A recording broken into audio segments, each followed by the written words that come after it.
This is the 2024 GMC Yukon SLT. And in today's Vehicle Visionary video, I'm going to give you the ultimate tour. Hey everybody, it's Tom from Vehicle Visionary. I hope you're having a great day. Today I'm at Morgan Buick GMC in Shreveport, Louisiana, and we're going to take a good in-depth look at this volcanic red tin coat exterior with dark walnut and slate interior. Let me give you a quick look at that in the video, and I'm going to give you a lot of good details. And you might wonder, why is there a tape measure sitting on the seat back there? Well, I'm going to do something I've never done before for you. I'm going to actually measure out in inches the distance between the seats, mainly the back seat area. We're also going to give you the cargo area in inches instead of cubic feet. Just makes things a little bit easier as far as that goes. If you want to know more about this particular model, make sure to check out the link down in the description of the video. That way you can come into the dealership, tell whoever you talk to if this is something you're interested in or anything else they have here that you found out about the vehicle that you're interested in from my YouTube channel. Let's take a look at what we have on this SLT trim level. Now, the good thing about these Yukons is that you can pretty much have a Denali or Denali Ultimate style interior, all the features without that price, because you can add so many features and packages beyond just the base SLT options. In this case, we're going to have LED everywhere we look. LED headlights, LED daytime running lights, LED fog lights on the lower portion of the bumper down there. That's always going to be nice to have. The chrome here, I think it matches. It looks nice paired with the volcanic red tint coat exterior. Now, there are some changes coming for 2025. That's also going to mean a price increase. So this might be what you need to buy if you're interested in maybe saving some money. We will find a forward-facing camera. One thing I would like to see, and I'm pretty sure we will for 2025 with the Yukons, is the addition of a front camera washer. This model is available four-wheel drive, but in this particular case, we're looking at two-wheel drive, which is going to be rear-wheel drive. Let's talk about the tire and wheel size on this model. Our width is going to be 275. That's this area right here. A 60 series sidewall wrapped around the 20-inch wheels. Underneath the rear of the vehicle is going to be a spare tire. We're going to have the body-colored mirror caps, gloss black on the bottom, turn signal indicators built in. They're heated, they're power adjustable. They are also power folding. Let me turn this off right here so we don't hear all that dinging. And let's see here if we can get that to go off for us. Hopefully you just can't hear that, but the button that I pushed right here is going to be the button to fold those mirrors in. We'll find the roof rails up top. You can get your crossbars and increase your cargo capacity. We'll also find a combination of some chrome and body color here for our doors. The button right here, that's called passive entry. What's that going to do? That means you can come to the front or the rear doors and push that button when you have the remote on your person. That way you can unlock and lock all four doors from the front or the rear. Speaking of the remote, there is your remote. You can see that you can unlock the doors, lock the doors. Remote start is right here. You can open the power tailgate right here. That's one of the options. Also open the rear glass. Now, the difference between the two is that you can use the power option to open and close the power tailgate. With the glass, you can only pop that open with the button right there. You'll have to manually open and close that. Now, here on the SLT trim level, nothing that I think is a bad thing, but you're going to find the affixed in place steps. They're not the power assist steps. I think that's okay. It's still nice to have those there no matter what. We finish things off here with the LED tail lights. You won't have a lot going on back here on the rear. Pretty clean look. Don't have exhaust pipes or anything like that coming out, but I don't think most people are going to be too worried about that. You will have a nice clean look here with the absence of an exposed rear window wiper, but that doesn't mean that it's completely absent. It's just tucked away here inside of that rear roof spoiler. And while we're here, let me go ahead and demonstrate this rear glass. So what I'm going to do is hit the button right there, and we can open that up. I had a question about this a while back. Somebody asking how you close that. Well, you close it the same way you opened it, by hand. Under the hood of this particular model is the 5.3 liter V8. It is the smaller of the two V8 options for the Yukons. 355 horsepower and 383 pound-feet of torque, mated to a 10-speed automatic transmission. If you're wondering about the additional V8 option, that's a 6.2 liter V8. that makes 420 horsepower and 460 on the torque, also mated to a 10-speed automatic transmission. In this case, here are our MPGs, at least according to the sticker.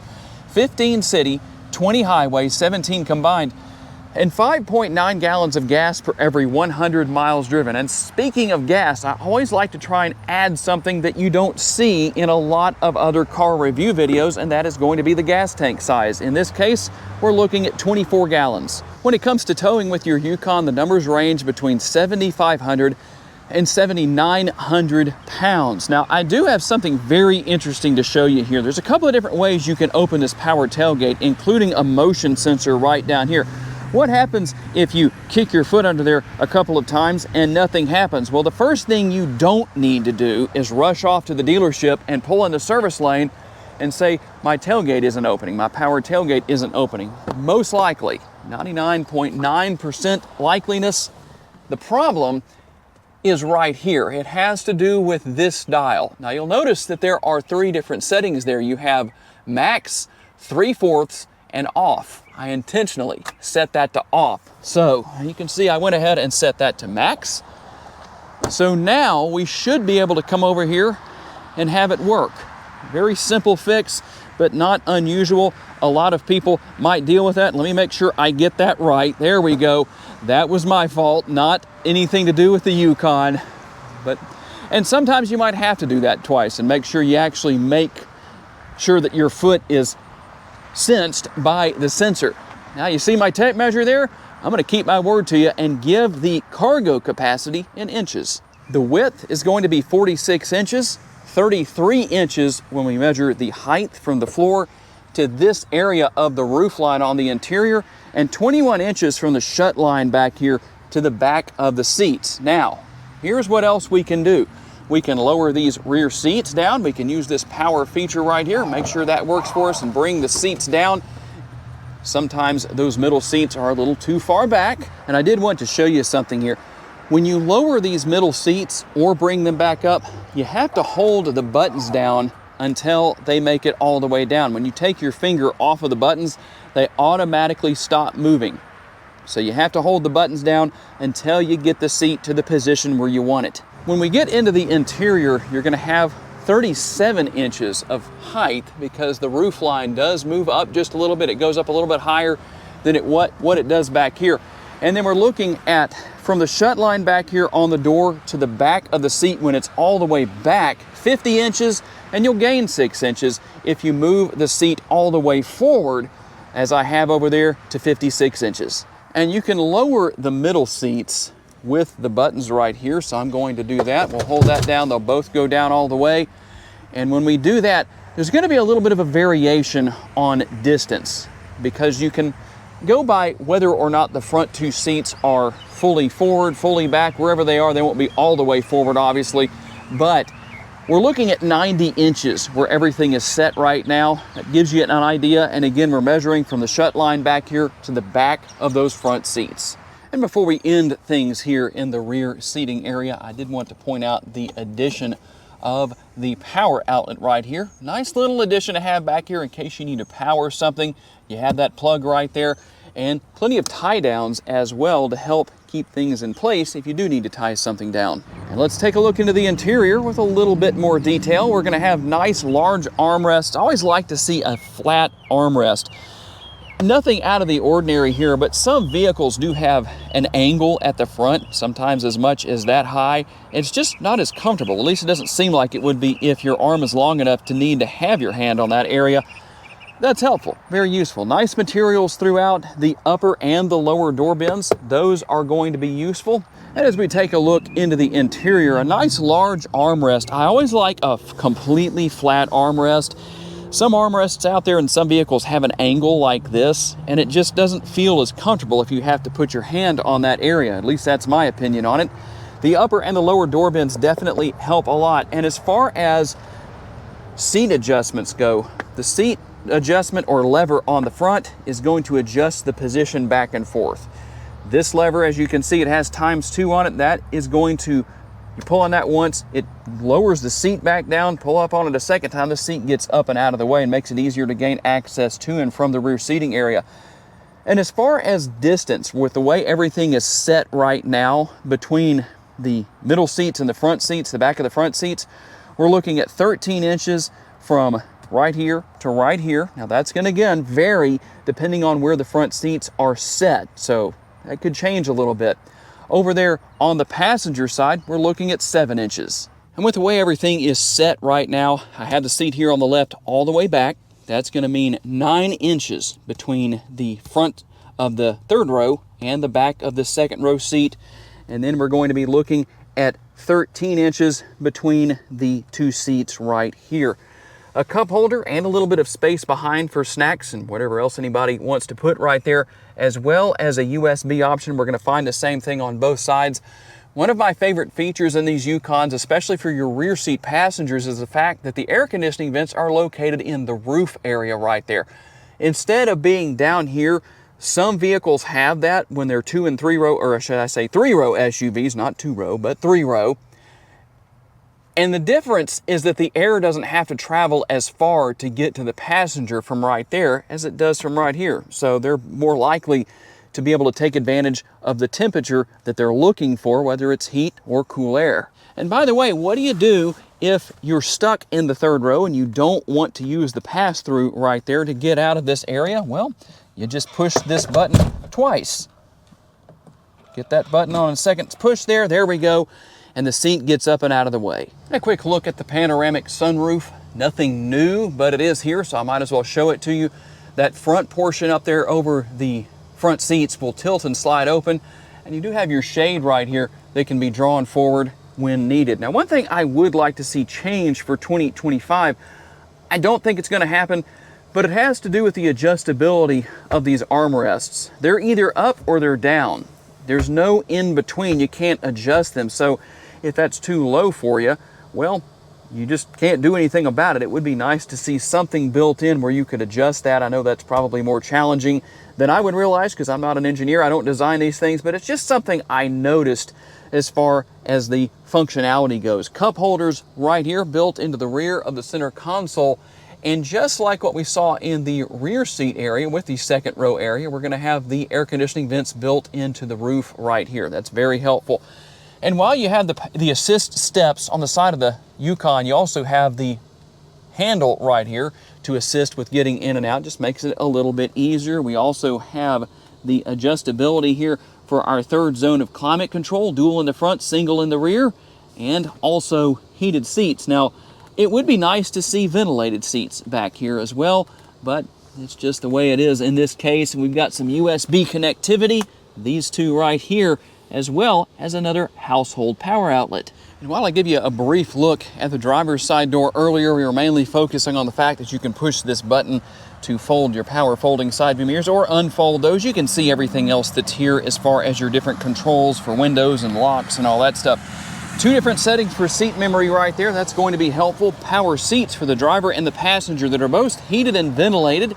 Here's where you'll change your driving modes and manage everything to do with your headlights and some of the safety features right here as well. That's where your power parking brake is located, and the button to control the positioning of your tilt and telescopically power adjustable steering wheel. Now here's what's going to happen when you hop in as far as the graphics go on the infotainment screen and the instrument cluster. Just want to show you what's here because that's all part of the buying experience. Part of being an owner of one of these, you're going to have these features. So quite a bit going on within the interior here. I'm going to turn that fan speed down just a little bit. And we're also going to take a good look here at our digital instrument cluster. Now right here, you're going to use these controls to manage a lot of different information. All I did was arrow over. It's so simple to figure out. I almost don't need to tell you how to do this. But if you wanted to change the display layout, you have several different looks here: progressive, digital, clean, or you can stay with classic. We can also go back. I just arrowed back right there. I'm going to use the scroll wheel right here. We can change what you have on the left side, the right side, lower gauges. You can see what all is here. Speed warning, all of that stuff. And if you want to reset to defaults, well, there you go. That's how you do that. You can also arrow over. I'm using the same feature with these arrows right here to go and make changes, including putting that digital speedometer there in the middle if you want to. So a lot going on where that's concerned. but easy to figure out. You'll control your front and rear window wipers right here as far as that goes. And it's a multitasker. You can also turn on those blinkers or turn signal indicators and actually let people on the road know what your intentions are. Yes, you can do that. There's no Surgeon General's warning that says it's hazardous to your health to use your blinkers. It's okay to laugh, especially if you made it to this point in the video. And if you see somebody in the comments section asking what the sticker price is, make sure to tell them that I actually gave the price and they need to watch the whole video. But for those of you who made it to this point in the video, the sticker price is $71,540. So that's what you'll pay here at Morgan Buick GMC. And your steering wheel mounted controls will include your cruise control features over here for adaptive cruise control. And there is where you turn your heated steering wheel on. We're headed for 97 degrees today here in Northwest Louisiana. I don't need a heated steering wheel, that's for sure. And something that I'm curious about, this might make the difference between whether you buy a 24 Yukon or maybe a 25. Do you want to see the deletion of this push button shifter? I know some people like it, some people don't. So tell me which person you are. And you have a lot of different features here with your touchscreen, wireless capabilities for your cell phone. You'll have Apple CarPlay and Android Auto. You also have your Google Maps built in right here. I can't show that to you right now. And so there's Apple CarPlay and Android Auto right there. Nothing connected, so we can't really show that to you at the moment. But you also have Google Assistant, so you can say, hey, sorry, I fooled you, didn't I? You probably thought I was about to set off devices in your home, didn't you? Well, I'm not doing that today. Who knows? I might have some fun with that sometime and do that. And cameras galore, that's for sure. Every angle you need to see, you can see. Front, rear, overhead. We'll have two different overhead shots here. You can back up to your trailer that way and hitch up without anybody helping you out. That sure makes things a little bit easier.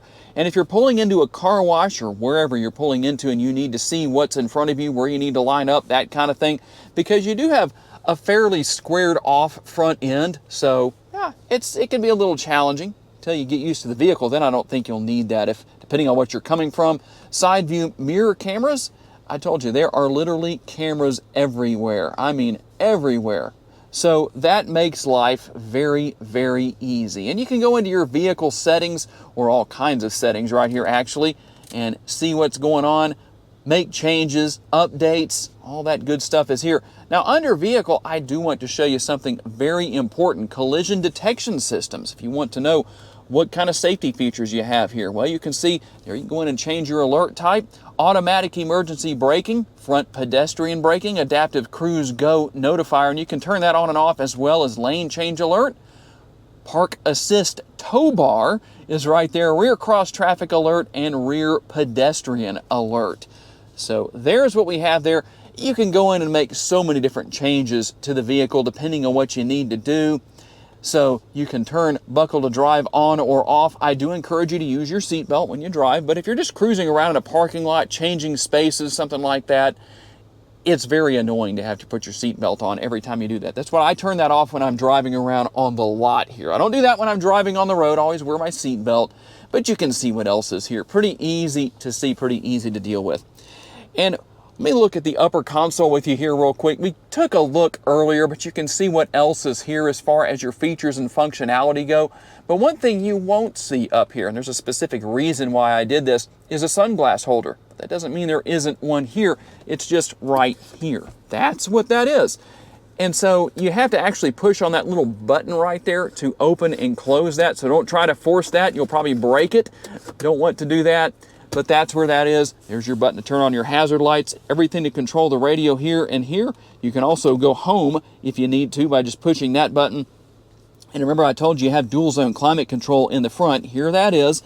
You also have your heated and ventilated seats, or air-conditioned seats, if you want to call it that. They are very comfortable. There's your wireless charging pad, which most likely for 2025 will no longer be here. It will be located here, just like it is on the 1500s and HD trucks right now. And you also have plenty of room here to use the lid for the center console as an armrest, and you can actually add an aftermarket wireless charger right here to have two chargers. That's good. And we'll also have space within, plenty of space within the center console. You can remove that tray right there. And you'll also have a couple more USB options. By the way, one more thing I did want to tell you about is that we talked about the safety features earlier. One thing I forgot to mention is that you have the safety alert seat. If you're not familiar with what that is, that means whatever's going on in the front, the sides, or the rear of the vehicle, the seat's going to vibrate appropriately and let you know what's going on and where it is, so you can check out that area and make sure you don't hit anything or anyone. Okay, here we go on our test drive, and here we go with the railroad track test. You can hear a little bit of noise, not too bad. It's actually a really quiet on-road experience in these Yukon, so that's a good thing. And number two, you can tell that the ride quality is good driving over those tracks. That's always a plus no matter what vehicle we're talking about in these videos. And so those are two of the top things I know people like to know about: road noise and ride quality. Now, I can only give you an idea based on riding here in the front seats. Can't tell you what it's like in the second or the third row. Don't have anybody else to drive today, but that's just the way it goes. The seats up here in the front are definitely comfortable. I'm so grateful to have the heated and ventilated seats, ventilated especially right now because, well, with heat going up this time of the year, I'm not looking forward to seeing what it may be like in August and September. I might want the super ventilated seats. Oh, wait a minute, those don't exist yet, where they really blow some cold air, because it got up to 115 degrees last summer. But one thing that's interesting about having those ventilated seats is the fact that you have such a difference when it comes to cooling down. It really makes a difference between having them and not having them as far as your air conditioning goes when it gets really warm outside. So if you can, I'd say get those ventilated seats. That's always a good thing. And with all of the different safety features that you have, you really don't have any issues with the blind spot, because you had the blind spot indicator built into the side view mirrors. It's going to let you know what's going on around you. That's always helpful. Acceleration is good for such a large vehicle. Now, keep in mind, I am accelerating down the road carefully, not really going that fast, not getting into the pedal too much. But with just me in the vehicle, 170 pounds worth of me, it's hard to say what the differences might be with a full load of passengers, maybe some cargo, maybe a trailer on the bumper back there. We'll have to see if we can pull that off sometime in the future and see what the differences are in acceleration. But as I told you earlier in the video, if you need more, it's available. There's different engine options available here depending on what you might want. So that's always a good thing. And the gas pedal and the brake, easy to manage. That's always a good thing. The steering is very responsive. That's one thing that makes such a difference. And I know these two vehicles don't compete with each other, but if you've ever driven a Honda Pilot, the current generation, the steering is kind of loose. You almost feel out of control to a degree. You don't get that here. So that's always a plus. And let's see here. We're going to get out here and just cruise on down the road a little bit. Get over. There we go. Take advantage of the acceleration capabilities. And last but not least, technology. And I don't expect, even if you have a different infotainment screen, which I think is going to happen, we'll probably have the 13.4-inch screen for 2025. Well, the difference is going to be look and feel. But what you won't find as an issue is a difficult learning curve. That's always a good thing with these GMC vehicles, is that the technology, while it may seem that it would be difficult to learn and use, it's not. So that's always a good thing to know. So a very well-rounded vehicle that's going to do a great job for you in pretty much every situation. And like I said earlier in the video, while this model is two-wheel drive, you do have the four-wheel drive option. And there is the ultimate tour of the 2024 GMC Yukon SLT. Tell me what you think. Are you planning to buy for 2024 or maybe wait for 2025? I'm curious to know. I do want to say a special thanks to my friends at Morgan Buick GMC in Shreveport, Louisiana for loaning me this Yukon for the day. And a special thanks to each and every one of you for being kind enough to give me the opportunity to give you a vision for your next vehicle. If you enjoyed this video, please be sure to hit the like button. That helps me out a lot. Make sure to subscribe if you haven't done so already. That way you don't miss any future videos. And if you would like to learn about additional vehicles you may wish to consider purchasing, check out the video that's on the screen right now, and I'll see you there.